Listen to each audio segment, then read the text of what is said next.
You're on a path in the woods, and at the end of that path is a cabin. And in the basement of that cabin is a princess. You're here to slay her. If you don't, it will be the end of the world.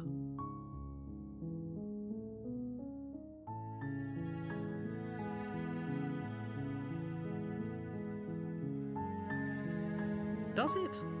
Are you a monarchist? Is slaying a princess that much worse than slaying a fisherman or a miller or a seamstress? If anything, slaying a princess is much better than slaying a seamstress. Seamstresses contribute something of value to society.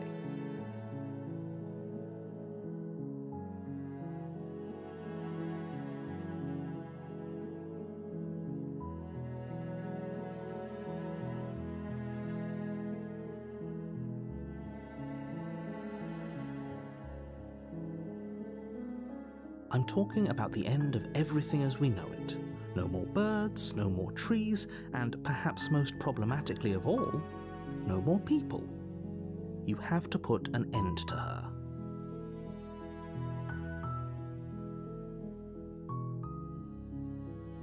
Don't linger on the specifics. You have a job to do here. Just get in there and do what needs to be done. We're all counting on you.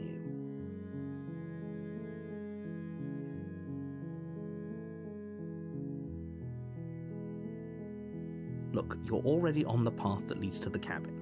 Why would you be here if it weren't to complete a very important task? You've made it this far, you might as well reach the end of your journey.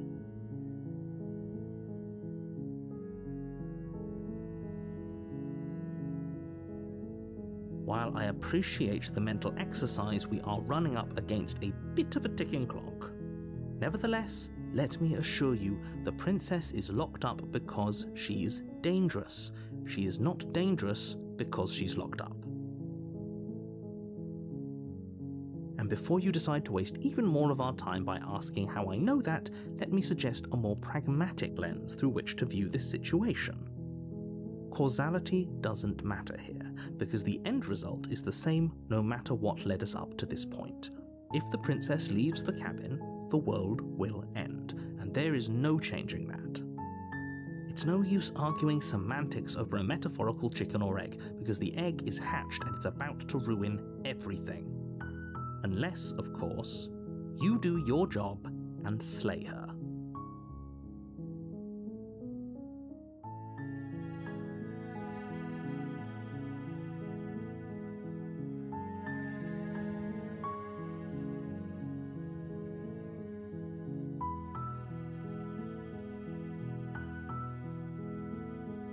Then I guess we'll just have to see what happens. But a word of warning. If you go in prepared to hear her out, then each and every one of us is doomed. So sure, go, talk to her. See how that turns out for all of us. You make your way up the short path to the cabin. You'll find the princess within. We're not going to go through with this, right? She's a princess. We're supposed to save princesses, not slay them. Ignore him. He doesn't know what he's talking about.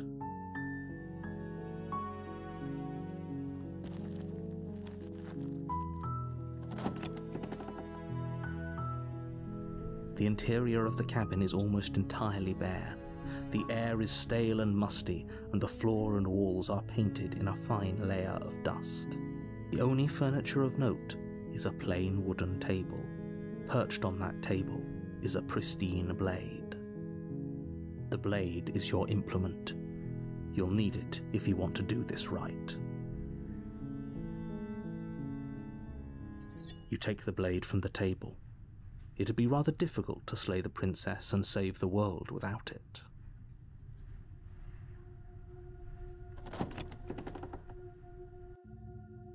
The door to the basement creaks open, revealing a staircase faintly illuminated by an unseen light in the room below. This is an oppressive place. The air feels heavy and damp, a hint of rot filtering from the ancient wood. If the princess really lives here, slaying her is probably doing her a favor. Her voice carries up the stairs. Who's there? She sounds dangerous. It's almost as if she's the one in charge down here. Don't let it fool you. It's all part of the manipulation.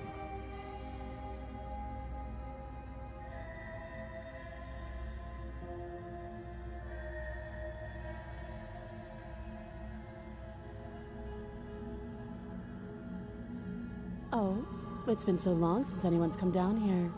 I was starting to think they'd forgotten about me. You walk down the stairs and lock eyes with the princess. There's a heavy chain around her wrist, binding her to the far wall of the basement. She's so coldly beautiful. Is she really a threat to the world?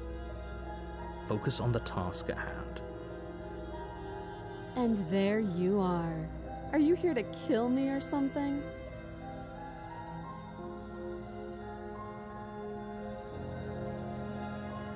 How about you drop the knife, and the two of us just talk? Look how reasonable she's being. We should just drop the blade and talk things out. Don't you dare. It's fine. We can decide what we want to do after we talk to her. Maybe she really is a monster, but killing someone in cold blood isn't very becoming of us.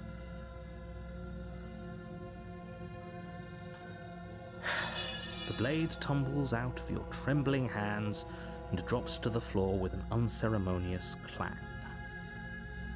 Thank you.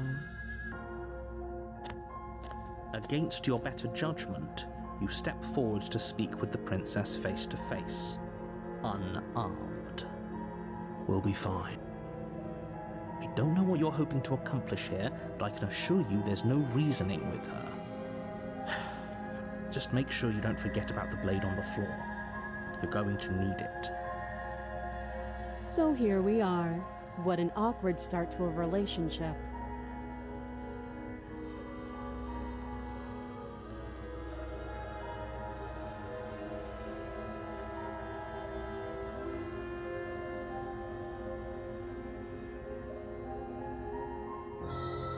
Don't just tell her that. Is that why they threw me down here? But I don't want to hurt anyone. I like the world, I think. I don't remember much about it, to be honest. I've been down here a long time. Just how long has she been down here? If I'm supposed to be capable of ending the world, then how did I wind up here, chained to a wall? Have they told you why I'm allegedly so dangerous?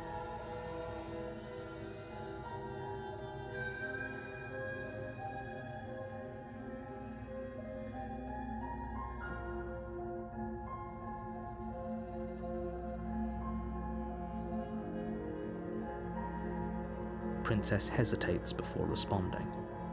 She doesn't know. She's been down here too long to have any idea of what she'd do in another life. She knows what she'd do.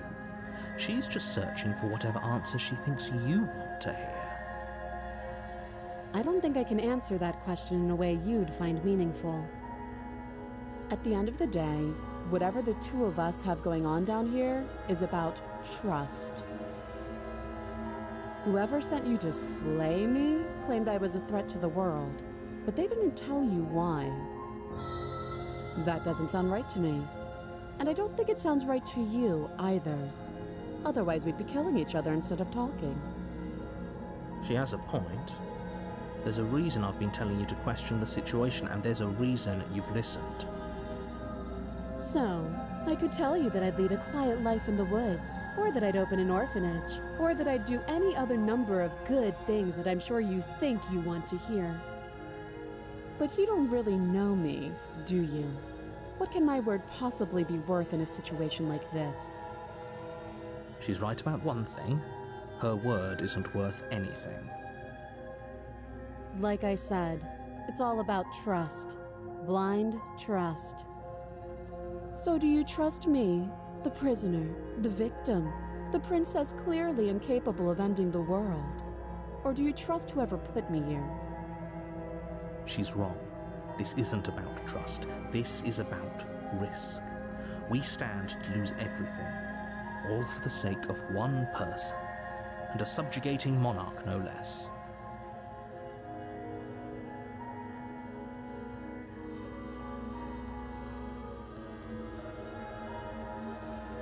Too long.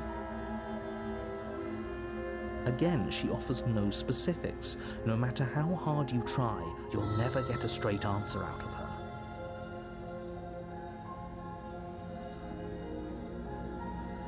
She hesitates before answering. You can address me as Your Royal Highness, or Her Majesty. Any honorific should do, really.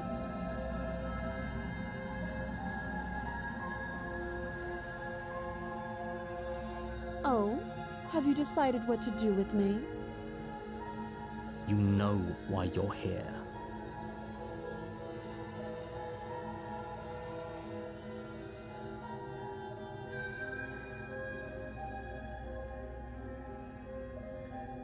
That seems like a pretty good compromise. Leaving her alive is too risky. If you don't deal with her soon, she will find a way out. One way or another, I'm going to find a way out of here. You can make it easier for both of us if you help. And if you don't, I can promise that you'll come to regret that decision. You have to make a choice. Let's hope for all our sakes it's the right one.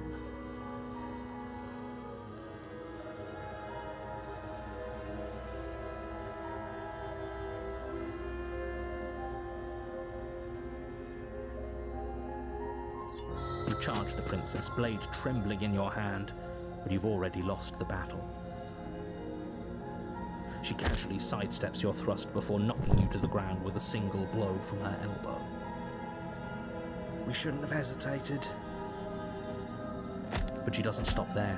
She kicks you a few times for good measure, the pointed tip of her shoes feeling like a pickaxe against your fracturing bones, making sure you stay down.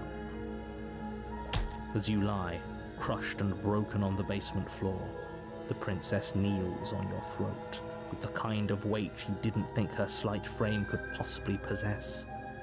As you gasp for air, she eyes you with an intense curiosity. You shouldn't have let that fear creep into your heart. You had the upper hand, and now look at you. Is this really the best you could do? Look at you. Completely broken. I'd be lying if I said I wasn't a little disappointed. She applies more pressure, slowly squeezing what's left of your life out of your lungs. This is the end, isn't it? I'm afraid it is. Everything goes dark, and you die.